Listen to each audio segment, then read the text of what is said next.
গোটা বিশ্ব যেখানে কাঁঠালকে শুধু ফল হিসেবে দেখেছে, সেখানে চীন কাঁঠালকে বানিয়ে ফেলেছে ভবিষ্যতের খাবার। চীনের আধুনিক ফুড ফ্যাক্টরিগুলো এখন কাঁঠাল দিয়ে তৈরি করছে ভিগান মাংস, যা দেখতে, স্বাদে এবং টেক্সচারে একেবারে আসল মাংসের মতো।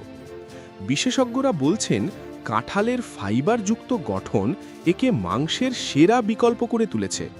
শুধু তাই নয়, কাঁঠাল দিয়ে এখন তৈরি হচ্ছে বার্গার, কাবাব, এমনকি পোর্কের বিকল্প খাবারও। বিশ্বজুড়ে প্লান্ট বেসড খাবারের চাহিদা বাড়ায় কাঁঠাল হয়ে উঠছে নতুন যুগের সুপারফুড। এদিকে চীন বাংলাদেশ থেকেও কাঁঠাল আমদানির উদ্যোগ নিয়েছে, যা প্রমাণ করে এই ফলের আন্তর্জাতিক চাহিদা কতটা বেড়েছে। বিশেষজ্ঞরা বলছেন আগামী দিনে কাঁঠাল হতে পারে মাংসের বড় বিকল্প, যা কম খরচে, স্বাস্থ্যকর এবং পরিবেশ বান্ধব। যে কাঁঠাল একসময় শুধু গ্রামের ফল ছিল, আজ সেটাই হয়ে উঠছে ভবিষ্যতের খাবারের রাজা। প্রশ্ন হলো, চীন যদি পারে, তাহলে আমরা কেন পারব না?